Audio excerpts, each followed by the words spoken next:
सारांश। टैगोर द्वारा अंतिम सौदा रिक्त कविता में रचित एक कविता है। यह एक शक्तिशाली संदेश बताता है जो आज की भौतिकवादी दुनिया के लिए उपयुक्त है कि कोई शक्ति, धन या वासना हमें सामग्री नहीं बना सकती है। स्पष्टता और मासूमियत अद्वितीय हैं। कविता एक पत्थर पक्की सड़क पर चलने वाले स्पीकर के साथ खुलती है, जो प्रतीक है कि जीवन उसे किराए पर लेने के लिए पूछ रहा है। वह एक राजा के पार आया जो एक हाथ में तलवार से अपने रथ पर छीन रहा था। राजा ने अपनी शक्ति और अधिकार के साथ बयान को किराए पर लेने की पेशकश की। हालांकि राजा की शक्ति के बयान के लिए कोई मूल्य नहीं था और इस प्रकार वह आगे बढ़ गया। दोपहर के दौरान स्पीकर बंद दरवाजे वाले घरों में एक मुड़ लेन के साथ फिरते थे। एक बूढ़ा आदमी सोने के एक बैग के साथ बाहर आया और स्पीकर को अपने पैसे के साथ किराए पर लेने की पेशकश की। हालांकि पैसा जल्द ही खर्च किया जाएगा और हमें अनंत खुशी नहीं खरीद सकते, इसलिए बूढ़े आदमी का धन अपनी सेवाओं को बेचने के लिए बयान को राजी नहीं कर सका। शाम के दौरान बयान एक उद्यान बचाव जो विभिन्न फूलों के द्वारा कवर किया गया था पारित कर दिया। एक खूबसूरत युवती बाहर आई और उसे अपनी चापलूसी मुस्कुराहट के साथ किराए पर लेने की पेशकश की। हालांकि चूंकि सौंदर्य ने एक छोटी लिफ्ट ली और जल्द ही फीका हो जाएगा, इसलिए उसने उसे खारिज कर दिया, जिस पर युवती सुंदर चापलूसी मुस्कान आंसू में पिघल और वह तो वापस अंधेरे रात में अकेले चला गया। अगली सुबह समुद्री तट सुनहरा चमक गया और समुद्र की लहरें एक विद्रोही तरीके से टूट गई। एक बच्चा जो उत्साह और संतोष का प्रतीक है, सूर्यचमकदा लागत पर बैठा था, जो शंख के साथ खेल रहा था। उसने स्पीकर को कुछ भी नहीं किराए पर लेने की पेशकश की।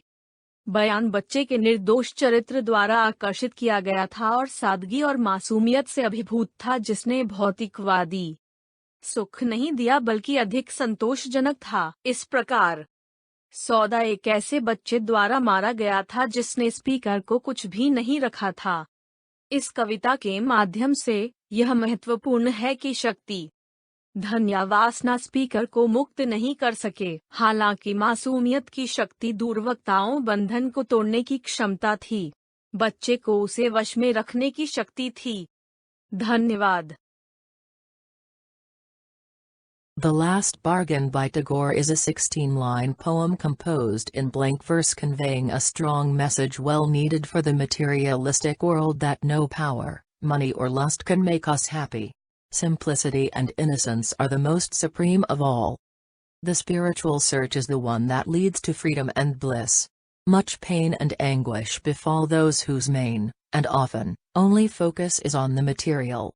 The speaker in Tagore's The Last Bargain metaphorically compares that focus, as the speaker, the metaphorical job hunter, searches for the best employment for himself.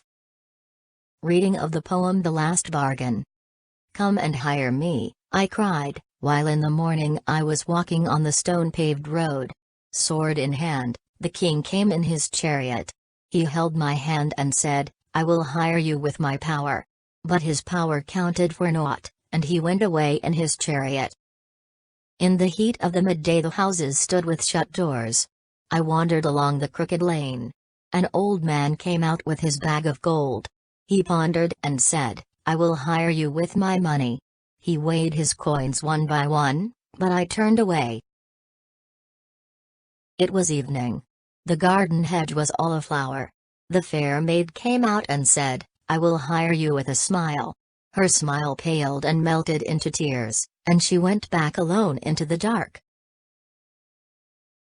The sun glistened on the sand, and the sea waves broke waywardly. A child sat playing with shells. He raised his head and seemed to know me, and said, "I hire you with nothing." From thenceforward that bargain struck in child's play made me a free man.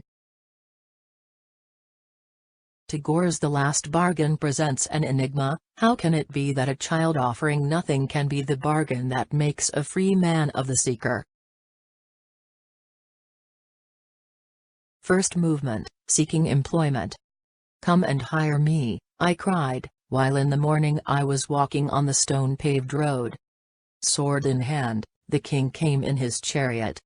He held my hand and said, "I will hire you with my power." But his power counted for naught, and he went away in his chariot. In the opening movement, whose setting is in the morning, the speaker appears to be searching for employment, as he cries, "Come and hire me." The king appears and offers to employ the seeker with his power. The speaker, however, finds that the king's power amounted to nothing valuable. The king then retreats in his chariot. Assuredly, the speaker continues his search. But at this point, the reader begins to suspect that this speaker is not searching for earthly employment on the material, physical level of being. Second movement, continuing the search. In the heat of the midday, the houses stood with shut doors. I wandered along the crooked lane. An old man came out with his bag of gold. He pondered and said, "I will hire you with my money." He weighed his coins one by one, but I turned away. The speaker continues his search, and now it is midday. He notes that the doors to the houses are all shut. Suddenly, an old man appears with a bag of gold, and reports to the seeker that he will hire him with his money. The old man weighed his coins one by one, demonstrating his attachment to those pieces of material. But the speaker is likely disgusted by the spectacle and turns away.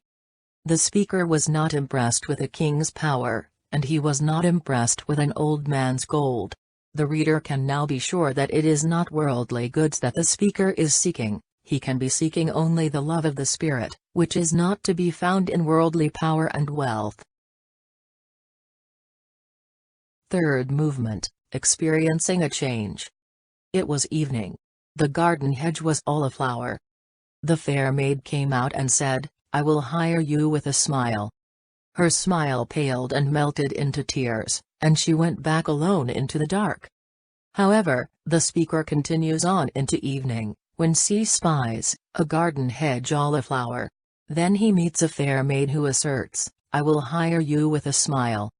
However, the seeker eventually experiences the change that comes over the aged human as the smile paled and melted into tears. And the maiden went back alone into the dark. Fourth movement, the best bargain. The sun glistened on the sand, and the sea waves broke waywardly. A child sat playing with shells. He raised his head and seemed to know me, and said, "I hire you with nothing." From thenceforward that bargain struck in child's play made me a free man. Finally, the speaker, walking along the seashore, observing the crashing waves, and encountering a child at play on the shore, is offered his last bargain, "I hire you with nothing." This last bargain turns out to be the best bargain, the one that frees the seeker from seeking satisfaction from earthly things. It is the silent spirit, the nothingness contravening materiality, the space transcending time and matter, that becomes the true employer. Toiling for such an employer conveys upon the worker freedom, soul awareness, and bliss, none of which can broached by power, money, and worldly affection.